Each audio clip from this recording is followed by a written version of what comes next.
Let's mic देश का मिजाज नॉर्थ ईस्ट।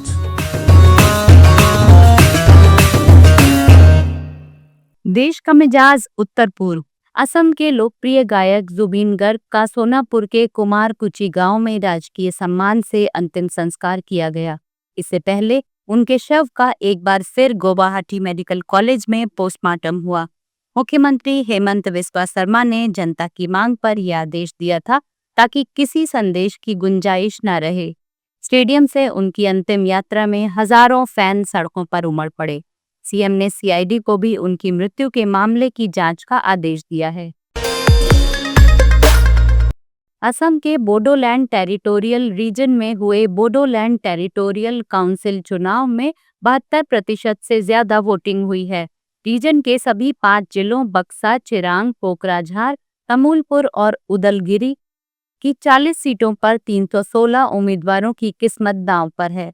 26,58,000 वोटर्स ने 3,359 पोलिंग स्टेशनों पर अपने वोट डाले। मुख्य मुकाबला United People's Party Liberal, BJP और बोडोलैंड पीपल्स फ्रंट के बीच है। ये इलाका भूटान की सीमा से सटा है और काउंसिल ही इसका प्रशासन चलाती है। मतगणना 26 सितंबर को होगी।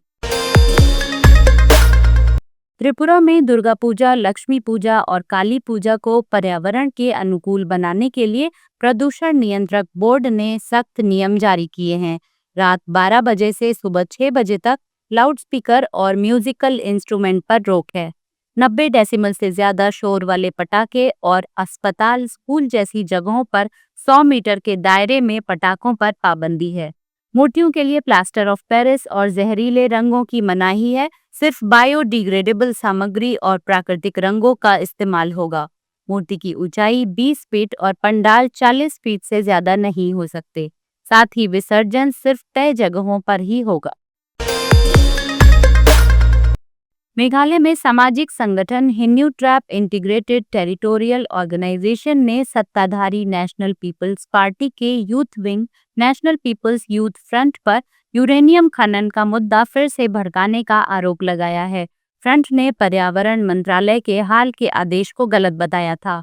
ऑर्गेनाइजेशन का कहना है कि खनन का 2009 का फैसला 2016 में रद्द हो चुका है और नया आदेश इसे रिवाइव नहीं करता। ऑर्गेनाइजेशन ने फ्रंट पर लोगों को भटकाने और सियासी खेल खेलने का इल्जाम लगाया और चेतावनी दी कि यूरेनियम खनन की कोशिश का भारी विरोध किया जाएगा। मणिपुर के थोबल और चुराचांदपुर में 2 बीएससी नर्सिंग कॉलेज और 2 जीएनएम नर्सिंग कॉलेज खुलेंगे ताकि नर्सिंग सीटों की 40% और 64% कमी पूरी हो और ग्रामीण इलाकों में स्वास्थ्य सेवाएं बेहतर हों। इम्फाल के Jawaharlal Nehru institute of medical sciences में एमबीबीएस और बीडीएस इंटर्न्स का स्टाइपेंड 15,210 से बढ़ाकर 25,000 रुपए किया गया है। इंस्टीट्यूट में रिसर्च यूनिट भी बनेगी जो हेल्थ केयर इनोवेशन को बढ़ाएगी। राज्यपाल अजय कुमार भल्ला ने इम्फाल में विभागीय बैठक में इन प्रस्तावों को मंजूरी दी।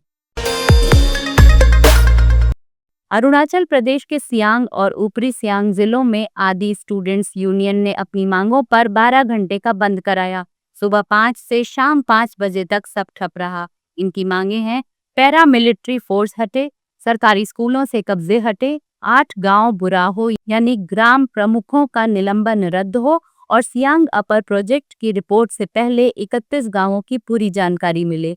करीब 500 लोग, जिसमें ज्यादातर महिलाएं थीं, सड़कों पर उतरी और बोलेंग में डीसी ऑफिस का घेराव किया। एसपी जेम्स लियो ने बताया कि कोई हिंसा नहीं हुई, बंद शांतिपूर्ण रहा। मिजोरम में एनएच 306 के सिरांग कानपुई हिस्से की खराब हालत ने जरूरी सामान की सप्लाई को बुरी तरह प्रभावित किया है। अधिकारी ने बताया कि 600 से ज्यादा ट्रक हाईवे पर फंसे हैं, जिनमें 339 आइजोल के लिए सामान ले जा रहे थे और 264 खाली ट्रक असम की ओर जा रहे थे। जुलाई-अगस्त में मरम्मत के बावजूद सड़क फिर से खराब हो गई, जिससे भारी ट्रकों का चलना मुश्किल है। मिजोरम मर्चेंट एसोसिएशन और ट्रांसपोर्टर्स यूनियन ने चेतावनी दी कि अगर हाईवे ठीक नहीं हुआ तो अगले मानसून में जरूरी सामान की ढुलाई रोक देंगे। आप सुन रहे थे let's mike more than radio. Follow कीजिए हमें हमारे सोशल मीडिया प्लेटफॉर्म्स पर।